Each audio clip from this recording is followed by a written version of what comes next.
ideia, novo cenário e nova dinâmica de aulas. É para que você possa aproveitar ao máximo o conhecimento transmitido pelos especialistas. O curso desta semana atualiza o aprendizado sobre o direito constitucional e o controle de constitucionalidade. Quem inaugura essa nova fase do programa é o professor de Direito Pedro Lenza. Olá, eu sou o professor Pedro Lenza e este é o curso Saber Direito. Esta é a nossa quinta aula do tema Controle de Constitucionalidade. E esta aula, ela sai um pouco da matéria técnica específica para que a gente possa, então, debater alguns efeitos do controle e da relação entre o judiciário e o próprio legislativo. Talvez seja uma aula que venha a partir de um desdobramento de todas as outras que nós já fizemos aqui no curso e que permite analisar alguns precedentes interessantes. Muito bom. Eu vou iniciar o nosso assunto fazendo uma rápida distinção entre emenda constitucional e mutação constitucional. Uma rápida, que já fizemos em certa medida nas outras aulas. Nós sabemos que a emenda à Constituição é fruto de manifestação do poder constituinte derivado reformador. Por meio de emenda à Constituição, se modifica formalmente a Constituição. Por meio de o trabalho do poder constituinte derivado reformador, eu altero a Constituição. Por sua vez, a mutação constitucional, ela é uma alteração informal. Não se trata de um procedimento formal de reforma, mas uma alteração no sentido interpretativo da norma, da disposição. Veja, nós poderíamos pensar numa disposição do Código Penal que trazia um crime no seguinte sentido: raptar, esse era o crime, mulher honesta para fins libidinosos diversos da conjunção carnal. A grande questão que se colocava era o conceito do tipo penal, raptar mulher honesta. Será que fazia sentido isso? Qual era o conceito de mulher honesta? Este conceito era o mesmo a ser extraído do momento em que surgiu o Código e a partir da Constituição de 88 e de toda esta evolução, e felizmente desta evolução do papel da mulher na sociedade, até porque diversas disposições estavam totalmente ultrapassadas no Código Civil revogado de 16. Chegou um ponto em que o juiz tinha que fazer interpretações e dar um sentido interpretativo naturalmente, não havia sentido aquele conceito. E chegou um momento em que tivemos que reformar o Código e revogar este dispositivo. Então, basicamente, há uma distinção muito clara entre a reforma, que se dá para o meio formal, meio sensível, palpável, perceptível, e a mutação, que é uma mudança no sentido interpretativo. Quando você fala em mutação, você está falando não na alteração do texto escrito, mas no sentido que se extrai daquela disposição. Portanto, a norma que se extrai é outra. E aí sim, este é o conceito de mutação constitucional. Eu gostaria, colocado isso, agora, de trazer uma proposta do professor Luiz Roberto Barroso, do que ele chama de mecanismos de mutação constitucional. E no seu livro, Curso de Direito Constitucional, o professor Barroso identifica 4 mecanismos de mutação: interpretação judicial, interpretação administrativa, mudança por meio de costumes constitucionais e o quarto, mudança em razão de atuação do legislador. Esses seriam os 4 mecanismos de mutação constitucional. E este último requisito, eu vou querer aprofundar um pouco mais. Isto significa, a partir de interpretação fixada pela Corte de decisão estabelecida pela Corte, até que ponto o Poder Judiciário pode superar este entendimento firmado, superar a jurisprudência firmada pela Corte? No fundo, vem uma pergunta importante. Afinal de contas, de quem deve ser a última palavra? Deve ser do Poder Judiciário ou deve ser do Poder Legislativo?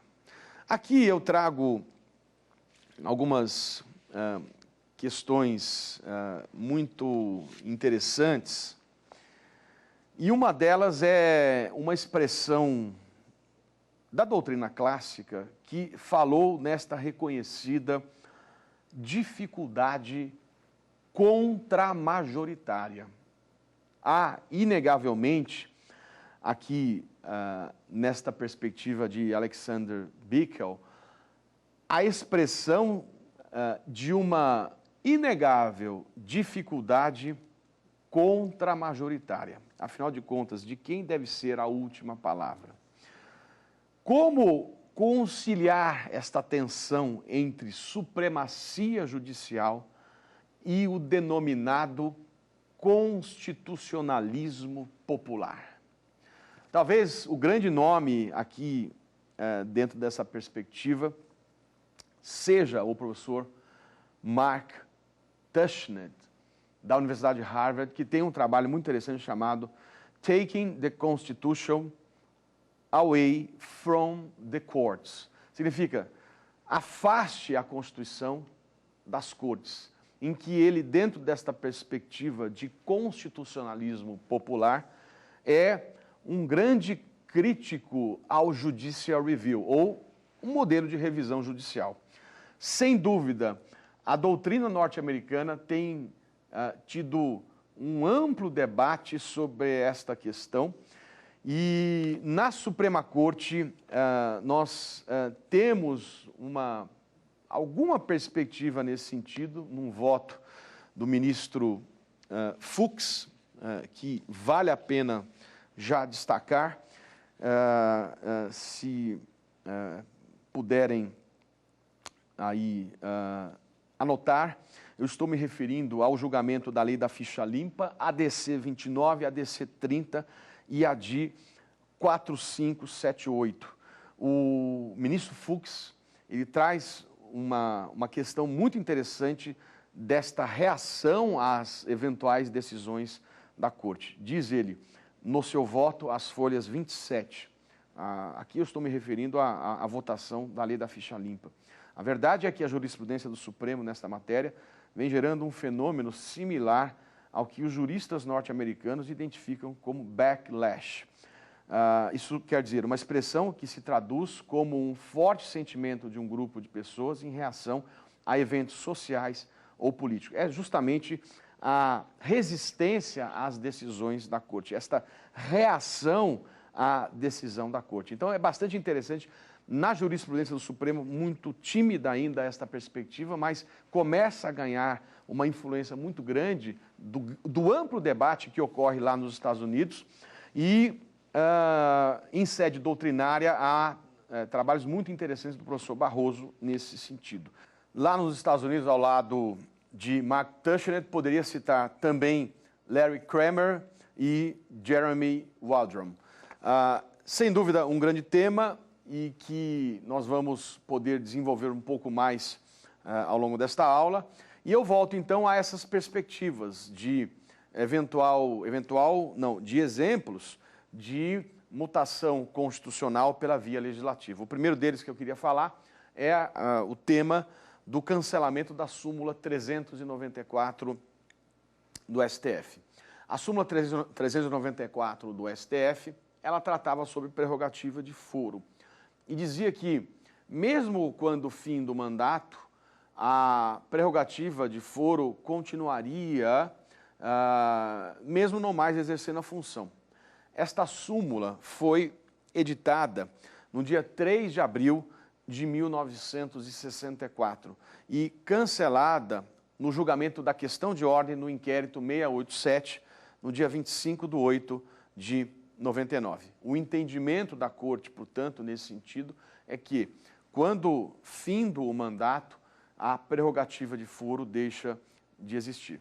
Aliás, faz sentido, porque me parece muito prudente colocar a prerrogativa de foro não como um privilégio, mas como uma prerrogativa que decorre do efetivo exercício da função. Portanto, quando deixa de exercer a função, não teria sentido continuarmos com esta ideia ou esta manutenção de uma garantia que estaria transferida não em razão da função, mas para a pessoa, o que não é a lógica e o sentido do uso da prerrogativa. Tenho até preferido usar a expressão prerrogativa de foro, a expressão foro privilegiado, porque na verdade não é um privilégio de ninguém, é uma prerrogativa que decorre da função. Esta é a ideia que tenho pensado. Bom, colocado isto, eu destaco dois importantes precedentes da Corte nos quais o Supremo teve que lidar com a questão da prerrogativa de foro. O primeiro deles, eu me refiro à ação penal 333. E nesta ação penal, houve uma situação bastante interessante de renúncia ao mandato. E o Supremo teve que interpretar se a renúncia ao mandato caracterizaria ou não o fim do mandato. O grande debate que se tinha ali era saber se a renúncia ao mandato, tramitando uma ação penal, caracterizaria ou não abuso de direito, ou como disseram alguns ministros, fraude processual. E o Supremo, neste primeiro momento, nesse primeiro precedente, entendeu. Houve um empate por 4-4, então foi uma votação apertada no primeiro momento, e ao final, por 7-4, entendeu que fim do mandato, mesmo neste caso de renúncia, findo estaria a prerrogativa de foro. O tema volta à Corte a ser decidido num outro precedente. Eu agora me refiro à ação penal 396, e neste caso específico o Supremo entendeu que, diferente do primeiro precedente, por outro lado, a renúncia tinha o objetivo de alcançar a prescrição do crime. E nesse sentido, como a prescrição estaria muito próxima, entendeu o Supremo que aquilo seria uma fraude processual. Manteve a competência e julgou a ação penal. O tema voltou a ser rediscutido, está sendo rediscutido na ação penal 937, na questão de ordem, e aqui passamos a ter um critério bastante claro para se definir quando é que a renúncia atinge ou não a prerrogativa de foro. Esta questão, ela, sem dúvida, a partir do momento que a Corte está definindo um entendimento em uma tese jurídica, está fazendo uma releitura do dispositivo da Constituição que assegura a prerrogativa de foro. Esta mudança de entendimento, seja no primeiro caso, no segundo e neste terceiro, onde se busca fixar uma tese, é exemplo muito interessante de mutação constitucional pela via legislativa. O exemplo que eu queria citar é a tese proposta pelo relator, Sua Excelência o ministro Barroso, que estabelece dois entendimentos. Primeiro, o foro por prerrogativa de função aplica-se apenas aos crimes cometidos durante o exercício do cargo e relacionados às funções desempenhadas. Veja, essa disposição não está expressa na Constituição. É uma interpretação que a Corte está fazendo e promovendo, se este entendimento vingar, uma mudança no sentido interpretativo, uma mutação constitucional. O foro só se aplicaria aos crimes cometidos durante o exercício do cargo. E uma tese final, dizendo que após o final da instrução processual, com a publicação do despacho de intimação para apresentação de alegações finais, a competência para processar e julgar ações penais não será mais afetada em razão de o agente público vir a ocupar outro cargo ou deixar o cargo que ocupava, qualquer que seja o motivo, mesmo que por renúncia. Então está tentando se definir o momento, o termo da renúncia. Quando é que se caracteriza a fraude e esta mudança de competência ou não? Houve uma proposta agora objetiva e o Supremo está debatendo esta matéria, o final da instrução processual. Esse seria o termo. Então, nós estamos aqui diante de um bom exemplo de mutação constitucional pela via judicial. Vamos dar mais exemplos desta proposta de mutação. E o outro exemplo que eu gostaria de chamar a atenção aqui é a questão da união homoafetiva. Nós já demos este exemplo nas outras aulas, e o Supremo, durante muito tempo, entendia ou interpretava esta questão de acordo com a literalidade do 226, parágrafo 3º, que fala em união estável entre o homem e a mulher. Nós vimos em outras aulas que houve uma revisitação desta literalidade à luz de dignidade da pessoa humana, primeiro, inciso 3, e de proibição de tratamento discriminatório, artigo 3º, inciso 4º. E a partir deste precedente, a Corte, no julgamento da ADPF 132, passou a admitir a possibilidade de união homoafetiva. Eu vou ler o texto aqui, de novo do 226, para efeito de proteção do Estado, é reconhecida a união estável entre o homem e a mulher como entidade familiar, devendo a lei facilitar a sua convenção em casamento. Então, portanto, você passa a ter um outro entendimento, uma outra interpretação em razão de mudança da Corte. Existem várias outras situações. Poderíamos pensar também no julgamento do Supremo, que entendeu a possibilidade de interrupção da gravidez de feto com anencefalia. Isso é um outro julgado. Durante muito tempo, o Supremo entendia que a interrupção da gravidez em qualquer situação caracterizaria o crime de aborto, exceto nas exceções que o Código Penal estabelece no artigo 128. O que se tem por meio de decisão judicial é mais uma hipótese em que não se aplica o artigo 128. Nessa situação em que, por opção da gestante, ela decide interromper a gravidez numa situação caracterizada, configurada e 100% certa de anencefalia e de inexistência de perspectiva de sobrevida. Então, a decisão está na mão da gestante. Neste caso concreto, você tem o destaque para a dignidade da pessoa humana, da gestante, que estaria levando uma gravidez até o final, sabendo que iria dar à luz e enterrar o seu filho. Essa perspectiva se dá sob o aspecto da mulher gestante. Por isso que é uma opção que, a partir desse julgado, se colocou para a gestante. Bom, eu estou trazendo aqui exemplos de mutação constitucional pela via judicial. E vou acrescentar outros interessantes. Eu vou trazer a questão envolvendo a possibilidade ou não de se aplicar medidas cautelares diversas da prisão para parlamentares. Quando nós estudamos a questão das prerrogativas dos parlamentares, das imunidades, o artigo 53 da Constituição, parágrafo 2º, diz que, desde a expedição do diploma, os membros do Congresso Nacional não poderão ser presos, salvo em flagrante de crime inafiançável. Neste caso de flagrante de crime inafiançável, os autos serão remetidos dentro de 24 horas à casa respectiva. Para quê? Pelo voto da maioria absoluta de seus membros, resolva sobre a prisão. O que se discutia era a possibilidade de aplicação de medida cautelar diversa da prisão, prevista no artigo 319 do Código de Processo Penal.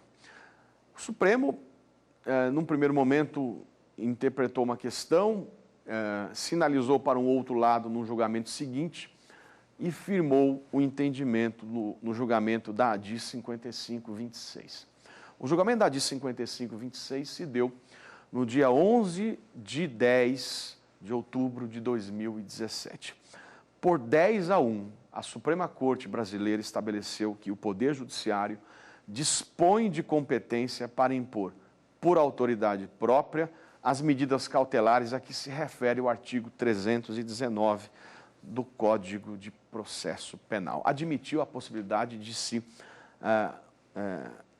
aplicar e impor medidas cautelares diversas da prisão, como, por exemplo, o recolhimento noturno, o afastamento do mandato, do cargo, da função que estaria exercendo.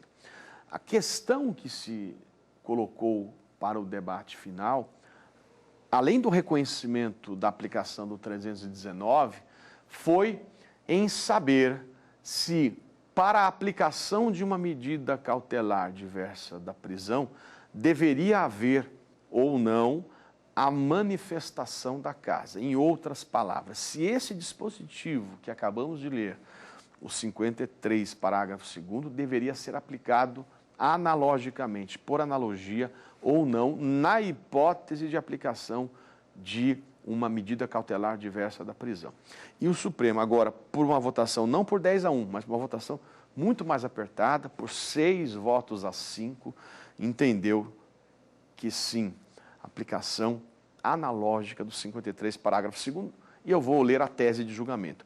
Se encaminhará à Casa Legislativa a que pertencer o parlamentar para os fins a que se refere o artigo 53, parágrafo 2º da Constituição, a decisão pela qual se aplique medida cautelar sempre que a execução desta impossibilitar, direta ou indiretamente, o exercício regular de mandato parlamentar. Então, veja que uma mudança no sentido interpretativo do 53, parágrafo 2º, num primeiro momento, um entendimento de aplicação apenas no caso de flagrante de crime inafiançável, e nesta ampliação do seu sentido, a mutação constitucional. Esse é o exemplo do 53, parágrafo 2º, para se dizer que, neste caso também de aplicação de medida cautelar diversa da prisão, deve mandar para casa decidir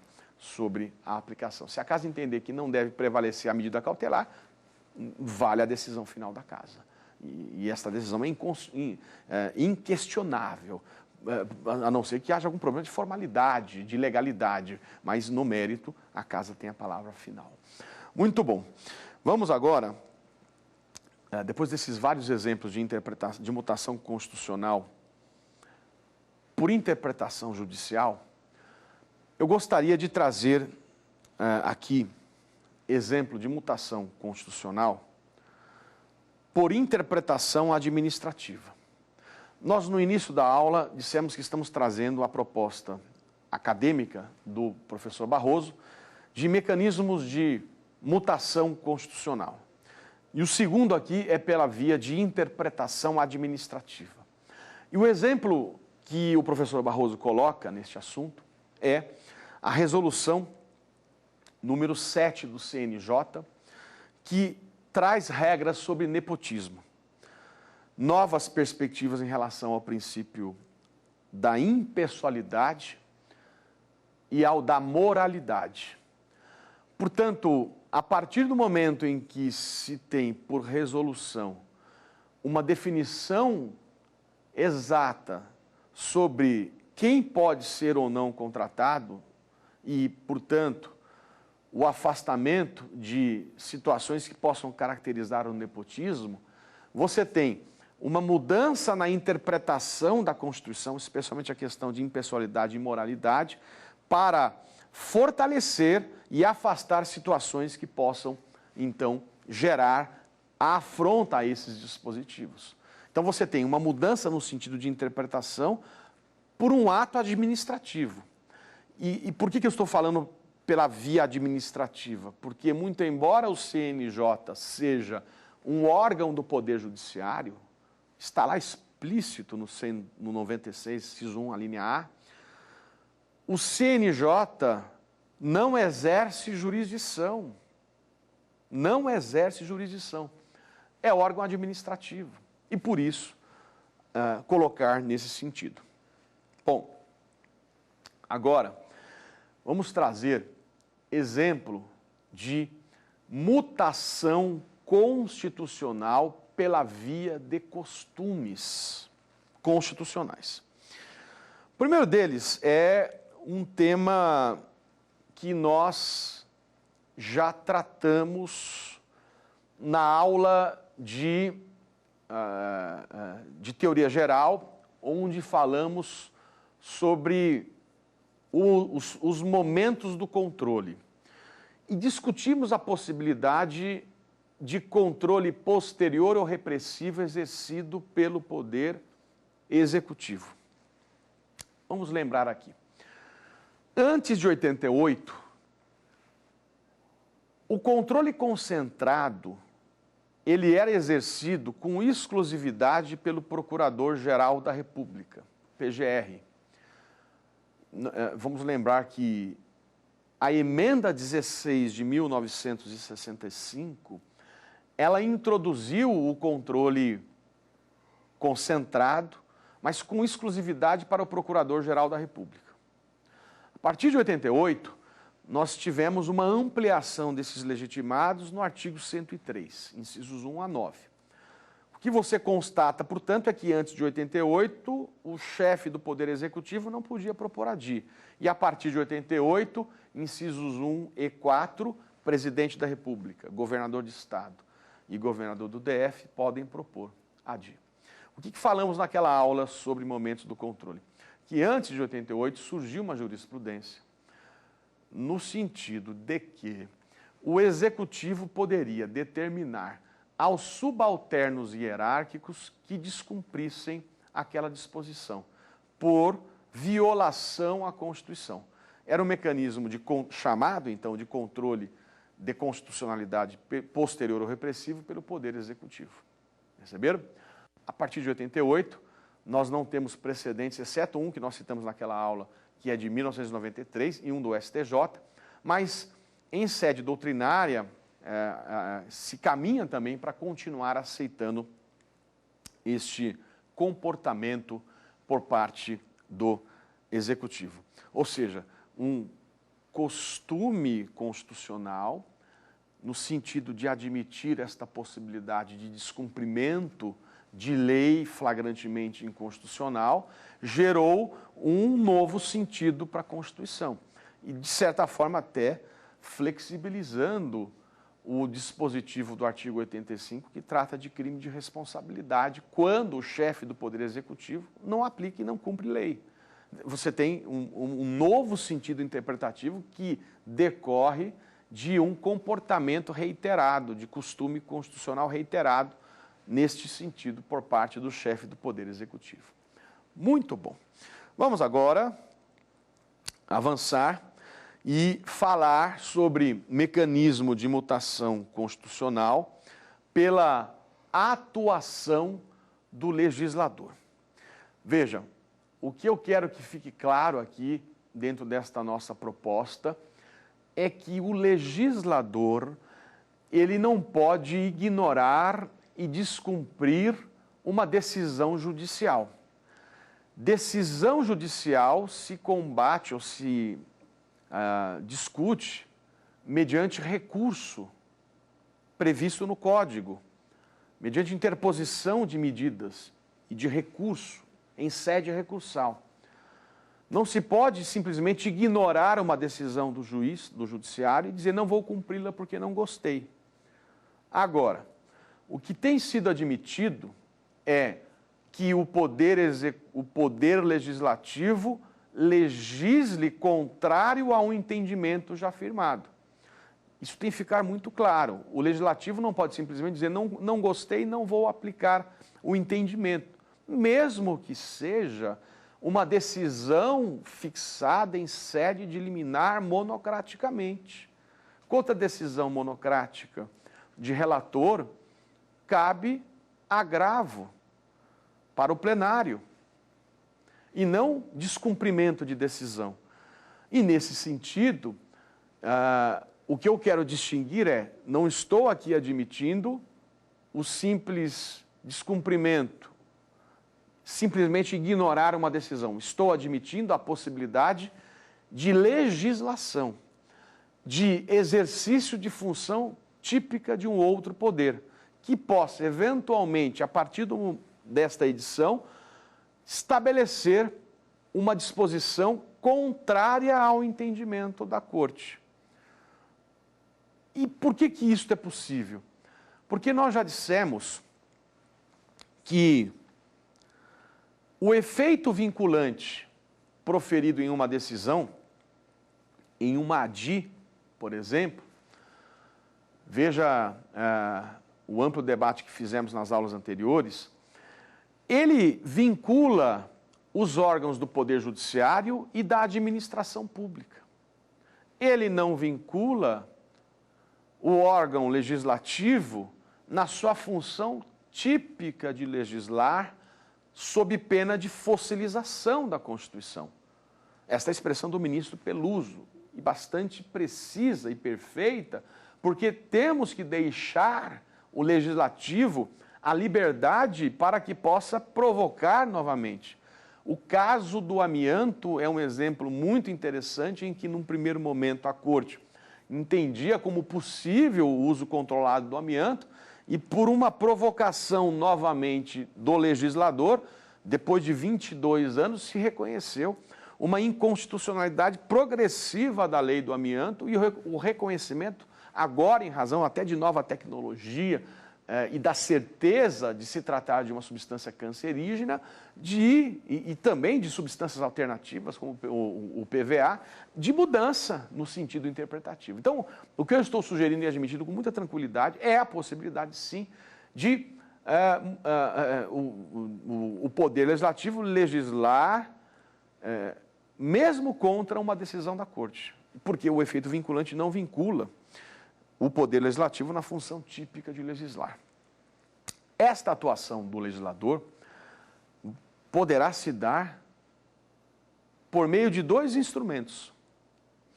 Ou o legislador vai poder superar a jurisprudência da Corte por meio de lei, ou por meio de emenda constitucional.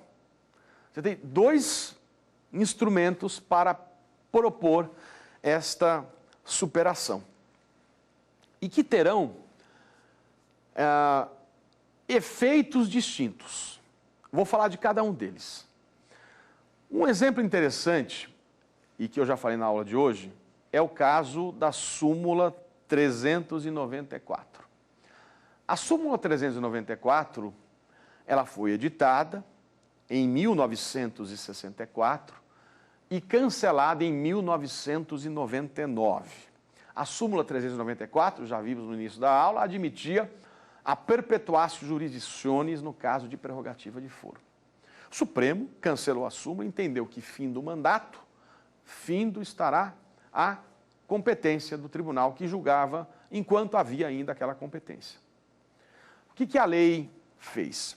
A lei 10.628, de 24 de dezembro de 2002, ela alterou o Código de Processo Penal e artigo 84 e passou a admitir perpetuatio jurisdictionis. As ações que fossem propostas depois de fim do mandato, inclusive a ação civil pública, continuariam sendo julgadas pelo tribunal que julgaria se ainda fosse parlamentar, por exemplo. Esta legislação teve por objetivo, claramente, superar a jurisprudência da Corte, reverter o entendimento judicial, trazendo uma disposição contrária ao que o Supremo fixou. É possível legislar. Só que esta legislação, que é do dia 24 de dezembro de 2002, foi objeto de duas ADIs. Uma delas, inclusive, 3 dias depois da publicação da lei. No dia 27 de dezembro foi proposta ADI 2797. E em janeiro, a 2860. Depois de discutir, de 3 anos de debate, o Supremo entendeu que a lei era inconstitucional, que ela não poderia ter ampliado a competência. Definiu basicamente que a definição de competência de tribunal deve estar fixada na própria Constituição e a legislação não poderia ampliar. Ou seja, o que o Supremo tem aqui é uma decisão mantendo o seu entendimento. Houve um entendimento, o Legislativo tentou modificar o entendimento e o Supremo confirmou o seu entendimento, até porque o Supremo é o intérprete final no modelo de revisão judicial, apesar daquelas críticas que colocamos no início da aula. Bom, um outro exemplo interessante. Outro exemplo interessante agora é a tentativa de superação da jurisprudência da Corte por meio de emenda à Constituição. O Supremo julgou a ADI 4983, ADI 4983, no dia 6 de outubro de 2016. E, por uma votação apertada, 6-5, entendeu que a vaquejada era inconstitucional. Uma lei estadual que admitia era inconstitucional por caracterizar crueldade contra os animais. O que aconteceu? O parlamento editou a emenda constitucional, e agora é emenda e não é lei, número 96 de 2017, e passou a admitir a vaquejada. Vamos ler a novidade trazida pela disposição. O texto, ele está previsto no artigo 225, parágrafo 7º da Constituição, que diz o seguinte: para fins do disposto na parte final do inciso 7 do parágrafo 1º deste artigo, não se consideram cruéis as práticas desportivas que utilizem animais, desde que sejam manifestações culturais, conforme o parágrafo 1º do artigo 215 desta Constituição, registradas como bem de natureza imaterial, integrante do patrimônio cultural brasileiro, devendo ser regulamentadas por lei específica. E aqui existe uma legislação que ela é anterior à emenda, mas que reconhece como manifestação cultural a vaquejada, que é a Lei 13.364 de 2016. Eleva o rodeio, a vaquejada, bem como as respectivas expressões artístico-culturais à condição de manifestações da cultura nacional e de patrimônio cultural imaterial. Bom, nós estamos diante, então, de duas perspectivas de proposta de superação da jurisprudência da Corte pela via legislativa, mesmo que em sede de controle concentrado de constitucionalidade, ou de reversão legislativa da jurisprudência da Corte. E este tema foi objeto de um voto bastante interessante do ministro Fux na ADI 5105, tentando definir como interpretar a superação, a tentativa de superação de entendimento já firmado, seja por lei, seja por emenda à Constituição. Disse Sua Excelência que, quando a introdução da modificação se dá por meio de emenda, o que a Corte tem que fazer é analisar se a emenda violou os limites ao poder de reforma. E sinaliza dentro dessa perspectiva que, se a emenda vem perfeita, sem qualquer tipo de vício, formalmente perfeita e não violando cláusula pétrea, a emenda sinaliza a nova opção política do parlamento que assim entende diferente do que a Corte interpretou. E nesse sentido, a proposta neste voto da ADI 5105 é que deva prevalecer a vontade política do parlamento. Olha que interessante. Agora, se a modificação vem por via legislativa, a lei que introduz a matéria surge com uma presunção de inconstitucionalidade e que, para ser superada na proposta futura de ADI, ela tem que demonstrar que houve uma evolução, uma eventual mutação pela via legislativa. No debate político, na justificativa do projeto de lei, isso tem que ser muito justificado para que então agora a Corte possa, na interpretação seguinte, manifestar-se no sentido de que houve sim uma superação da jurisprudência da Corte pela via legislativa.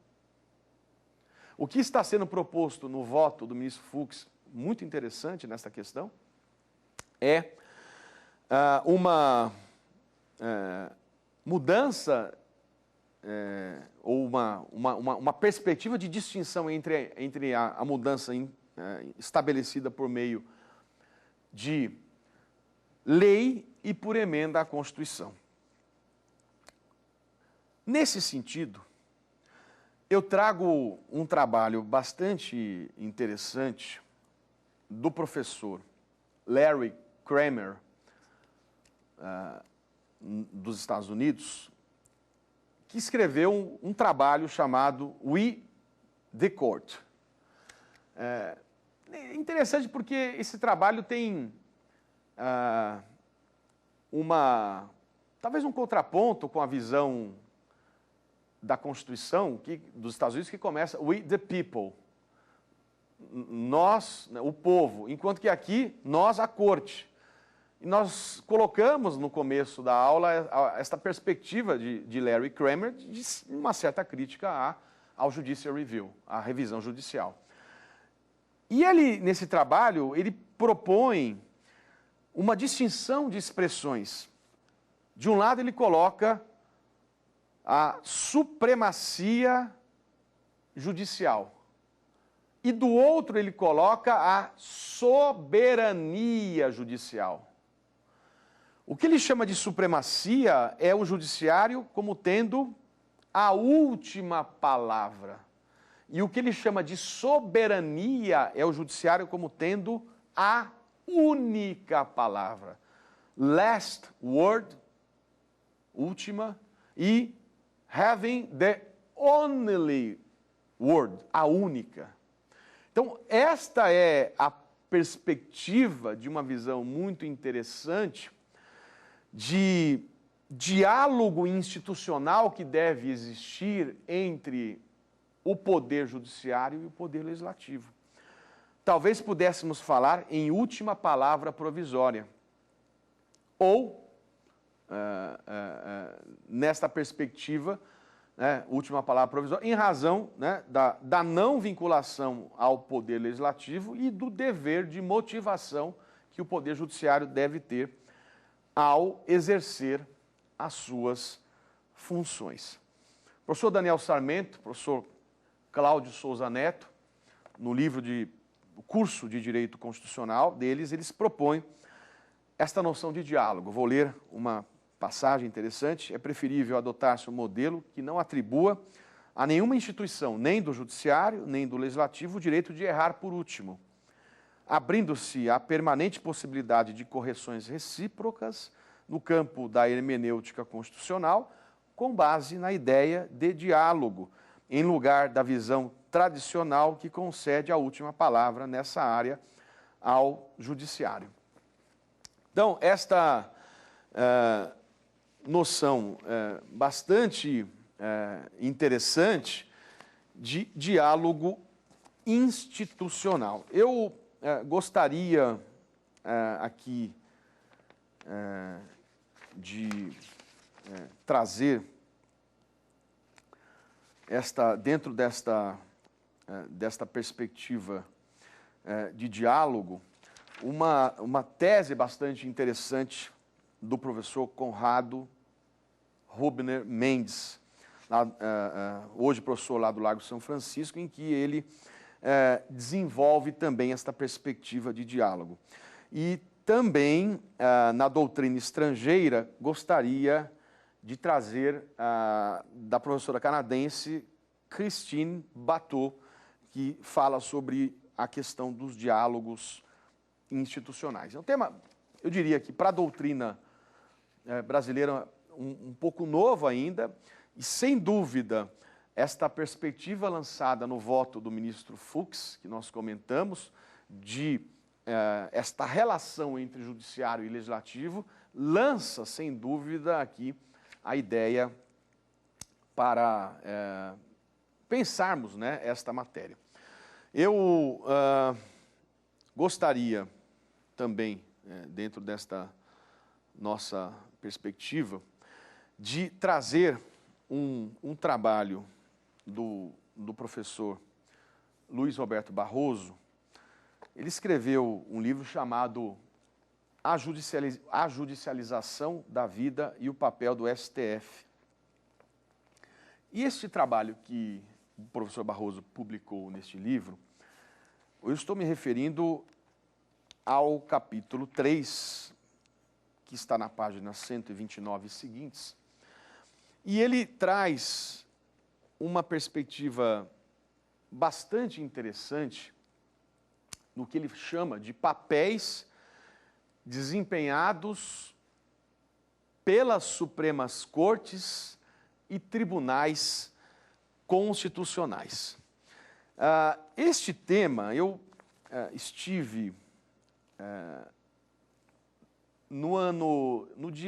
exatamente no dia 16 de novembro de 2017, em um evento que ocorreu na Universidade de Harvard, nos Estados Unidos, e neste evento estava participando do debate o professor Luiz Roberto Barroso e Mark Tushnet, que, como vimos no início da aula, tem um trabalho justamente de afastar a Constituição das Cortes, de crítica, professor Mark Tushnet, um grande crítico ao modelo de revisão judicial. E neste evento, o professor Barroso apresentou este trabalho a um público muito seleto lá da universidade. Muito interessante a proposta que ele trouxe ali, e tive a felicidade de receber os originais que, em momentos seguintes, foram publicados neste livro que eu comentei, né, sobre a judicialização da vida. E ali ele propõe 3 papéis que a Suprema Corte possam desempenhar: papel contramajoritário, papel representativo e papel iluminista. Fiquei encantado com essa perspectiva, com esta classificação, com este reconhecimento, e eu vou trazer um pouco desta noção. Estou me valendo do trabalho do professor Barroso nesse momento, que, como disse, foi publicado neste livro chamado A Judicialização da Vida, e nesta palestra que ele proferiu lá na Universidade de Harvard. O normal, ele coloca, é este chamado papel contramajoritário, que é o papel justamente que o judiciário tem de decidir contra o parlamento. Nós falamos da chamada dificuldade contramajoritária e da dificuldade de legitimidade desta atuação, mas o professor Barroso coloca desde o federalista, e aqui o paper aqui é o número 78, que ele trata dessa questão entre judiciário e legislativo, tem sido admitido, e a partir do reconhecimento do Marbury versus Madison, que falamos na aula de hoje, esta possibilidade inegável de revisão judicial. Isso não se discute. Então, o papel contramajoritário, apesar da dificuldade contramajoritária, tem sido admitido. Ora, veja que interessante. O professor Barroso propõe o que ele chama de papel representativo, no sentido de que, em algumas situações, se reconhece, abre aspas, uma crise de legitimidade e representatividade dos parlamentos, e que permite uma certa expansividade do próprio Poder Judiciário. Aqui ele traz alguns argumentos para justificar esta atuação do Poder Judiciário, como qualificação técnica, vitaliciedade, inércia e motivação das decisões.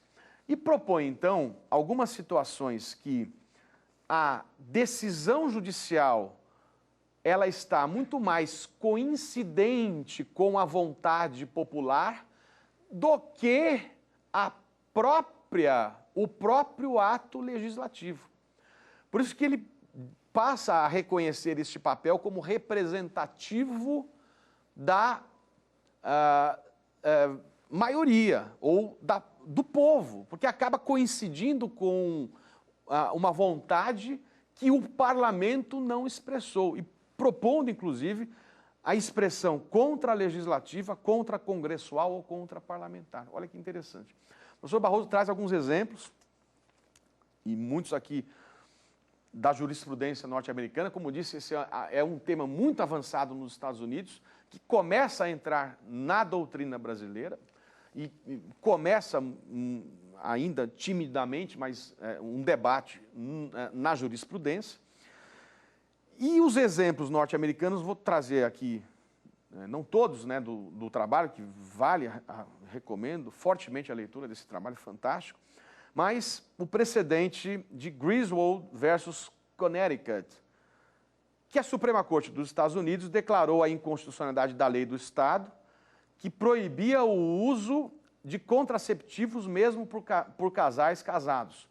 Ou seja, havia uma legislação que proibia o uso de contraceptivos, e essa legislação, muito embora feita pelos representantes do povo, ia contra a vontade da maioria.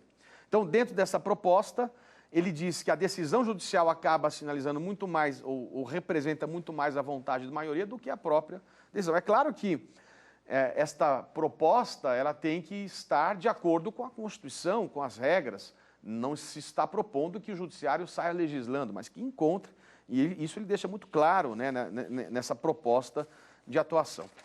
E a última perspectiva que me parece encantadora e muito interessante aqui é o que Sua Excelência, o professor, chamou de papel iluminista da Corte, que muitas vezes tem o sentido de empurrar a história na direção do progresso social. Ele traz o exemplo bastante interessante de Brown versus Board of Education, é um precedente da Suprema Corte dos Estados Unidos, em que se entendeu por unanimidade que o estabelecimento de escolas para brancos e para negros separadamente violava a 14ª emenda. Você tinha lá, e todos conhecem a história dos Estados Unidos, né, de segregação, bastante complicada, mas havia o reconhecimento do tratamento do separate but equal, ou seja, dos separados mais iguais. Havia um tratamento separado de escolas só para negros e só para brancos. E desde que o serviço fosse prestado de forma idêntica e igual, isso não violaria a isonomia. Neste precedente, diz o professor Barroso que, infelizmente, porque na época a vontade da maioria da população do Sul era entender como perfeita essa segregação, este precedente empurra a história para frente e faz com que depois venha a se rejeitar totalmente esta possibilidade de segregação. Então, a visão iluminista se mostra muito interessante e com isso me parece uma proposta. Existem outros precedentes. O professor Barroso realmente coloca com muito cuidado esses papéis e o risco deles e diz que, sem dúvida, haveria perspectivas aí de uma possibilidade, né, de controle. Diz ele, o papel contra-majoritário pode degenerar em excesso de intervenção no espaço da política, dando lugar a uma indesejável ditadura do Poder Judiciário. O papel representativo pode desandar em populismo judicial, que é tão ruim quanto qualquer outro. E a função iluminista tem como antípoda o desempenho eventual de um papel obscurantista em que a Suprema Corte ou o Tribunal Constitucional, em lugar de empurrar atrás a história. Mas observa com precisão que as sociedades democráticas e abertas, com liberdade de expressão, debate público e consciência crítica, costumam ter mecanismos eficientes para evitar esses males. Então, esta perspectiva, nesta aula final, de relação entre os impactos do controle da revisão judicial, do Judicial Review sobre o parlamento e essa relação que se colocou, se mostra bastante importante, talvez como um fechamento de todo o nosso curso. Depois então dessas 5 aulas, eu queria agradecer profundamente o carinho de todos vocês, do Brasil inteiro que estão assistindo, dizer que eu procurei tentar, né, neste espaço, trazer grandes temas, dialogar e contribuir com os meus amigos. Queria agradecer fortemente à TV Justiça, dizer que é um privilégio estar inaugurando um novo cenário, um novo formato do Saber Direito e me colocar à disposição. Eu acredito que esse espaço me dá mais uma oportunidade para que eu possa continuar a cumprir a minha missão de vida, que é ajudar a realizar sonhos. Muito obrigado e até o próximo encontro.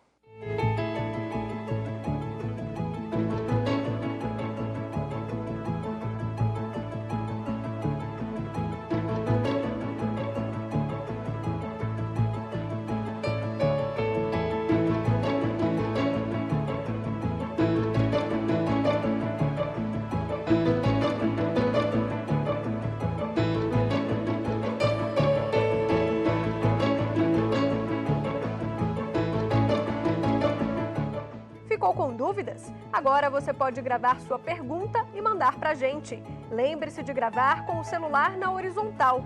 Mande a sua questão para o nosso e-mail saberdireito@stf.jus.br ou para o nosso WhatsApp 992606116. E você também pode estudar pela internet. Basta acessar o site tvjustiça.jus.br.